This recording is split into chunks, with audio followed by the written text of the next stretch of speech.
no need for government permission to prosecute police officers who file false cases. Supreme Court. The Supreme Court has ruled that no government permission is required to prosecute police officers who file false cases against individuals for personal reasons and prepare fake evidence. That is, a police officer who files a false case against an individual cannot claim immunity from prosecution under the guise of his official duty, the Supreme Court said in its order issued on Friday. Because filing a false case against an individual and preparing fake evidence or documents in connection with it cannot be part of the official duty of an officer working in the public sector, the court said. A bench of Supreme Court Justices J.P. Pardiwala and Manoj Mishra said that the protection provided by Section 197 of the Criminal Procedure Code, CRPC, cannot be allowed to be used by officers who misuse or abuse their powers. Section 197 of the Code of Criminal Procedure was introduced for public servants to prevent them from being prosecuted for any wrongdoings committed in the course of their duties. According to this law, it is mandatory to obtain the permission of the government to prosecute such public servants. This law never allows officials who are responsible for serving the people to misuse or abuse their power by obtaining signatures on blank papers from individuals and filing false charges or by threatening to file false cases. The Supreme Court has categorically stated that those who are involved in illegal detention of accused persons, filing false cases against a person and preparing false evidence or documents, and conducting searches in their premises in a harassing manner cannot come under the protection provided by Section 197 of the Code of Criminal Procedure. The court said that whenever a police officer is accused of filing a false case, he cannot avail himself of Section 197 and that since it is not an official duty to create evidence or prepare forged documents in the course of a false case against the public or individuals, he cannot avail himself of this law. It also said that if such a thing is allowed, it will create an opportunity for the police officers who are supposed to serve the people to commit illegal and very wrong acts while in that position. The Supreme Court has issued this judgment in a case related to which it was found that a false case was filed against a person involved in a murder case in Uttar Pradesh for smuggling liquor in Madhya Pradesh on the same day of the murder and he was arrested and released on bail. போய் வழக்கு போடும் போலீசார் மீது வழக்கு தொடர அரசு அனுமதி தேவையில்லை, உச்சநீதிமன்றம். நாட்டில் தனிப்பட்ட காரணங்களுக்காக தனிநபர்களுக்கு எதிராக போய் வழக்கு பதிவு செய்து போலியான ஆதாரங்களை தயாரிக்கும் காவல்துறை அதிகாரிகள் மீது வழக்கு தொடர அரசு அனுமதி தேவையில்லை என்று உச்சநீதிமன்றம் உத்தரவிட்டுள்ளது. அதாவது, ஒரு தனிநபருக்கு எதிராக போய் வழக்கு பதிவு செய்யும் காவல்துறை அதிகாரி ஒருபோதும் தனது அலுவலக பணி என்ற போர்வையில் அவர் மீது தொடரப்படும் வழக்கிலிருந்து விலக்கு கோர முடியாது என்று உச்சநீதிமன்றம் வெள்ளிக்கிழமை பிறப்பித்த உத்தரவில் குறிப்பிட்டிருக்கிறது. ஏனென்றால் ஒரு தனிநபர் மீது போலியாக வழக்கு பதிவு செய்வதும் அது தொடர்பாக போலியான ஆதாரம் அல்லது ஆவணங்களை தயாரிப்பதும் ஒரு பொதுத்துறையில் பணியாற்றும் அதிகாரியின் அலுவலக பணியின் ஒரு பகுதியாக இருக்கவே முடியாது என்றும் நீதிமன்றம் கூறியிருக்கிறது. உச்சநீதிமன்ற நீதிபதிகள் ஜே.பி. பர்திவாலா, மனோஜ் மிஸ்ரா ஆகியோர் அடங்கிய அமர்வு, குற்றவியல் நடைமுறை சட்டத்தின் சிஆர்பிசி பிரிவு 197 அளிக்கும் பாதுகாப்பை தங்கள் அதிகாரங்களை தவறாக பயன்படுத்தும் அல்லது துஷ்பிரயோகம் செய்யும் அதிகாரிகள் பயன்படுத்த அனுமதியளிக்க முடியாது என்று தெரிவித்துள்ளது.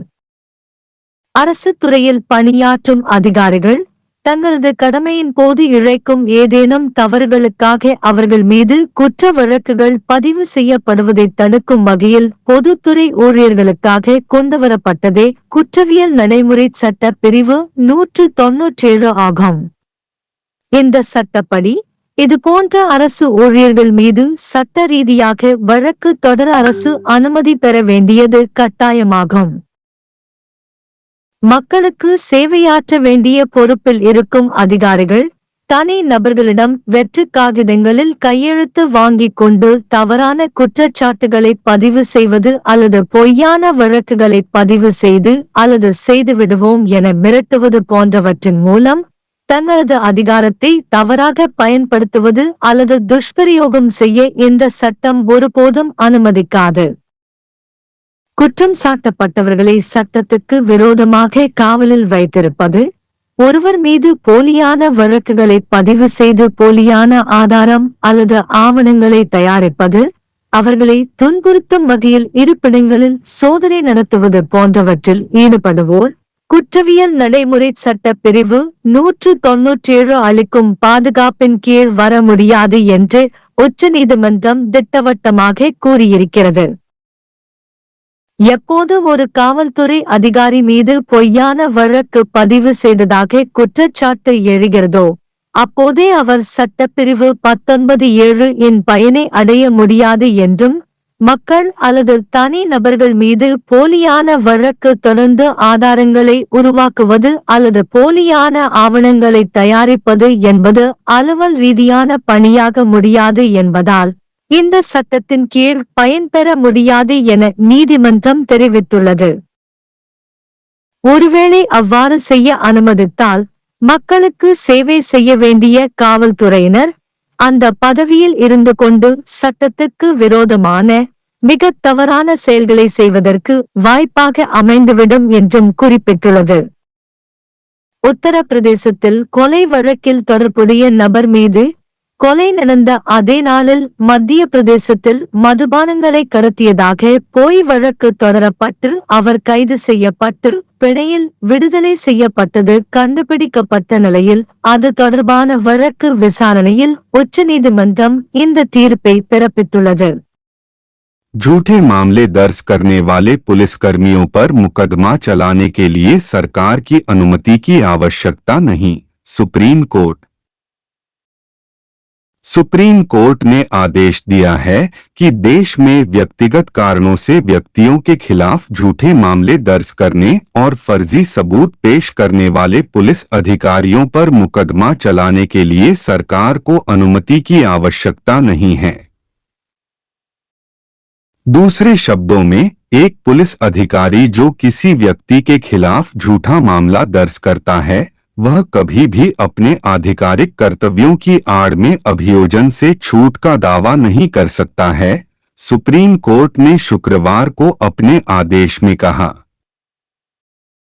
ऐसा इसलिए है क्योंकि कोर्ट ने माना है कि किसी व्यक्ति के खिलाफ झूठा मामला दर्ज करना और उसके संबंध में झूठे सबूत या दस्तावेज पेश करना एक सार्वजनिक अधिकारी के आधिकारिक कर्तव्यों का हिस्सा नहीं हो सकता है।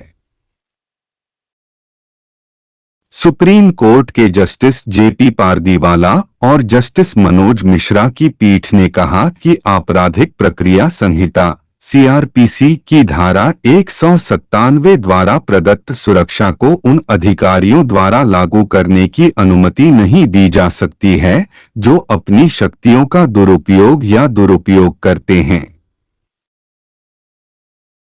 सार्वजनिक क्षेत्र के कर्मचारियों के लिए आपराधिक प्रक्रिया संहिता की धारा 197 पेश की गई थी ताकि सार्वजनिक क्षेत्र में काम करने वाले अधिकारियों के खिलाफ उनके कर्तव्यों के दौरान किए गए किसी भी कदाचार के लिए आपराधिक मामले दर्ज होने से रोका जा सके। इस कानून के मुताबिक ऐसे सरकारी कर्मचारियों पर मुकदमा चलाने के लिए सरकार से अनुमति लेना अनिवार्य है। यह अधिनियम कभी भी उन अधिकारियों को जो लोगों की सेवा करने के लिए जिम्मेदार हैं कोरे कागजों पर व्यक्तियों से हस्ताक्षर प्राप्त करके और झूठे आरोप दायर करके या झूठे मामले दायर करने की धमकी देकर अपने अधिकार का दुरुपयोग या दुरुपयोग करने की अनुमति नहीं देगा। सुप्रीम कोर्ट ने स्पष्ट रूप से कहा है कि आरोपी व्यक्तियों को अवैध रूप से हिरासत में रखने, किसी व्यक्ति के खिलाफ झूठे मामले दर्ज करने और झूठे सबूत या दस्तावेज तैयार करने, उन्हें परेशान करने के लिए परिसर की तलाशी लेने में शामिल लोग धारा 197 द्वारा प्रदान की गई सुरक्षा के तहत नहीं आ सकते हैं। दंड प्रक्रिया संहिता। अदालत ने कहा कि जब भी किसी पुलिस अधिकारी पर झूठा मामला दर्ज करने का आरोप लगाया जाता है तो वह धारा 197 का लाभ नहीं उठा सकता है, जिसका लाभ अधिनियम के तहत नहीं लिया जा सकता है, क्योंकि सबूत पेश करना या झूठे दस्तावेज पेश करना पदेन कार्य नहीं हो सकता है। लोगों या व्यक्तियों के विरुद्ध झूठे मामले से संबंध। यह भी उल्लेख किया गया है कि यदि ऐसा करने की अनुमति दी गई तो पुलिस, जिसे लोगों की सेवा करनी है, उस पद पर रहते हुए अवैध और बहुत गलत कार्य करने का अवसर बन जाएगी। सुप्रीम कोर्ट ने यह फैसला उत्तर प्रदेश में एक हत्या के मामले में शामिल एक व्यक्ति के मामले में सुनाया है, जब यह पाया गया कि हत्या के दिन ही उस पर मध्य प्रदेश में शराब तस्करी का झूठा आरोप लगाया गया था और उसे गिरफ्तार कर रिहा कर दिया गया था। जमानत पर